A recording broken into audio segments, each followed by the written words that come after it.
If you're thinking about putting together a new home theater, one thing you're going to have to do to get the best experience possible is to get yourself a subwoofer. In fact, it's our opinion that a subwoofer is one of the most important parts of a home theater system, so you need to make sure you choose the right one for your setup. Believe it or not, there's a lot you need to know about subs before you just go out and buy one. And that's what we're going to be going over in today's video.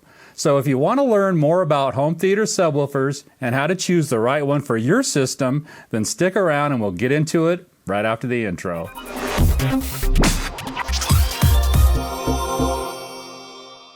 Alright, so as I mentioned, there's a lot you're going to need to consider before you start looking at different subwoofers.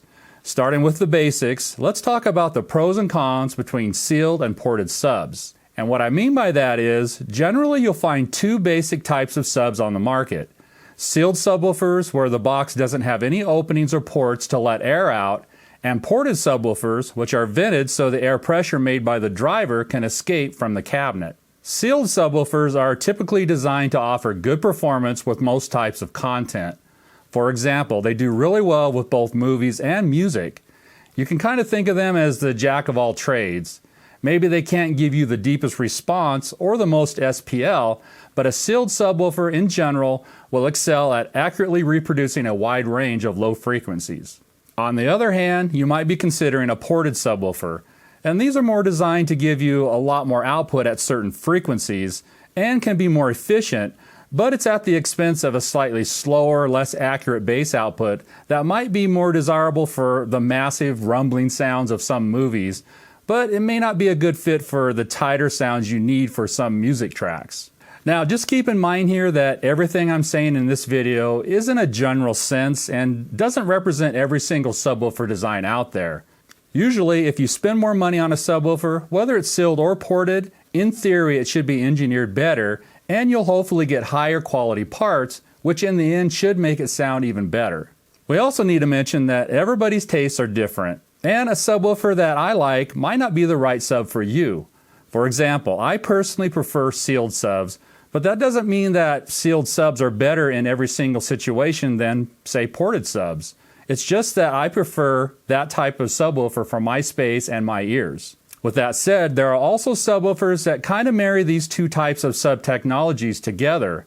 For example, subs that use active drivers along with inactive or passive radiators give you the benefit of lower bass extension while also giving you tighter, more articulate bass response, more like something you would see or hear in a sealed sub. I personally really like passive radiator subs, especially for movies.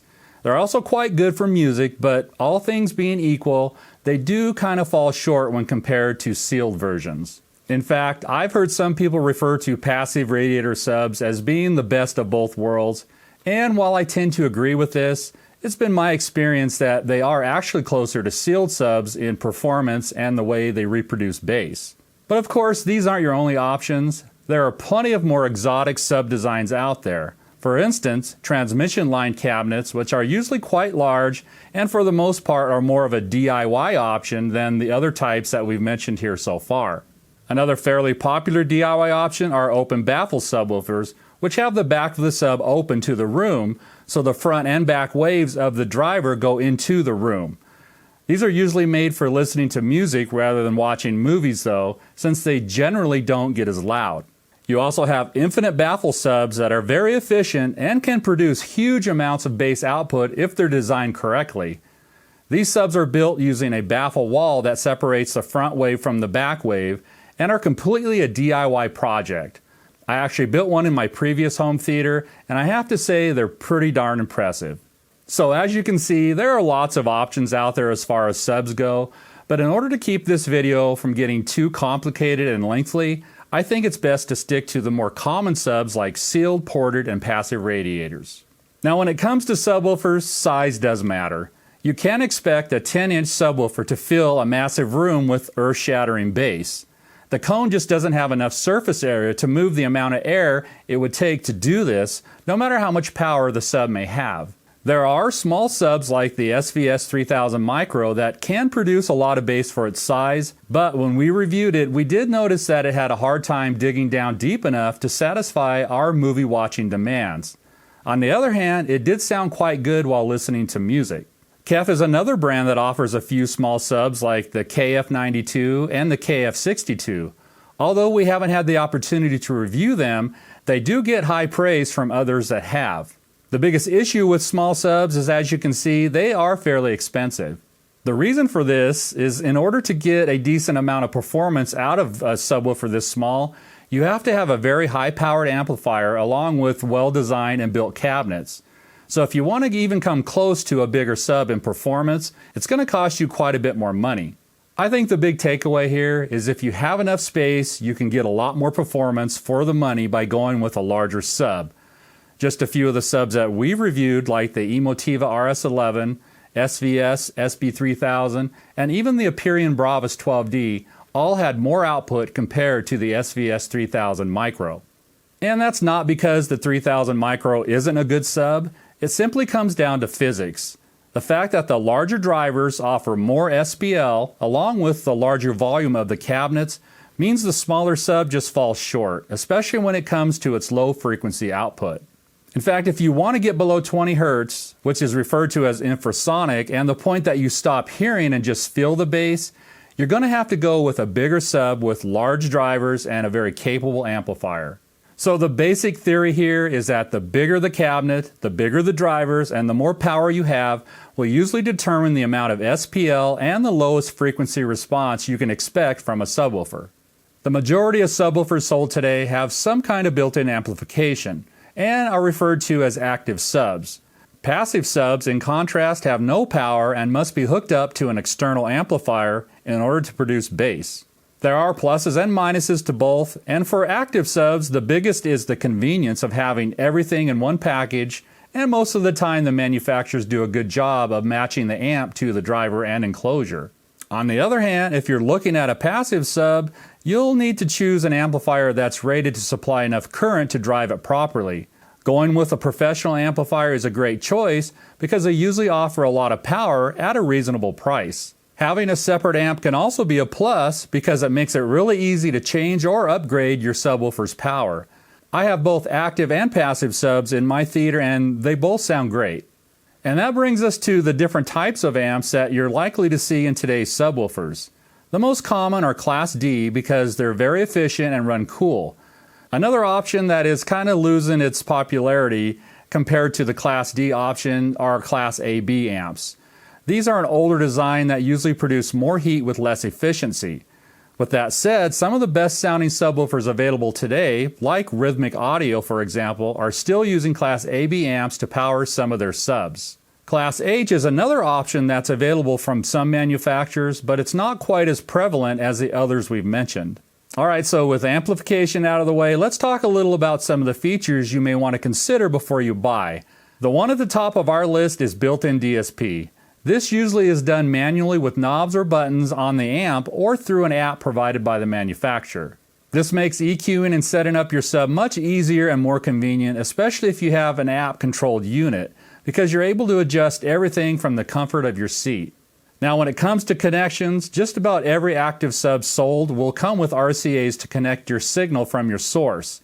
It's perfectly fine, but another connection that you may want to consider or look into are XLRs. These do a great job if you have to run your cables long distances or you need a higher level of noise rejection. Other features that most decent subs offer are built-in crossovers, delay and phase adjustments, volume control, and damping filters. Rhythmic Audio also offers servo-controlled subs that actively controls the driver to resist and dissipate any unwanted energy acting on the cone. This helps to reduce distortion and makes the driver reproduce bass more accurately. Some subwoofers are designed to give you as much SPL as possible, while others strive to perfectly integrate their subs with high-end speakers. And this would be a good example of how a sub built for SPL would likely be better for movies, while the other would be perfect for music. And speaking of music, a faster, more articulate sub with little to no overhang and less output might be better suited for music compared to a sub with lots of output and a slightly boomy sound. When it comes to movies, for me, it's all about impact, so I look for a sub that can give me that chest-pounding bass along with as much infrasonic rumble below 20 Hz as possible. This combined with a sub that can start and stop on a dime makes for a really great movie watching experience. One thing to keep in mind while shopping is just like any other speaker, the fancier the subwoofer looks, the more it's going to cost. Every specification of a subwoofer has a price. For example, the lower frequency it's capable of reproducing, the more expensive it's going to be. So getting a giant sub might be kind of overkill or just flat out waste of money if you plan on putting it into a small room. A lot of a subwoofer's performance and perceived value comes from how well you set it up for your space. This is really important whether you're going to be going with dual or multiple subs or you plan on using your subs as near field. You can actually get better bass response by setting up your subs correctly than you might by just going with a more expensive sub and not setting it up at all. We usually recommend either going with the most expensive sub that you can afford at the time and then adding a second matching sub later down the road, or if you can afford it, buy both of those subs at one time, because dual subs are going to give you a much more even bass response throughout the room and you're going to be a lot happier in the long run. But again, these are just some of our suggestions and tips that you might want to keep in mind while shopping for a new home theater subwoofer. We hope some of these were helpful, and I want to thank you all for watching until the end. If you enjoyed this video, go ahead and like, subscribe, and ring the bell, and as always, have an awesome day.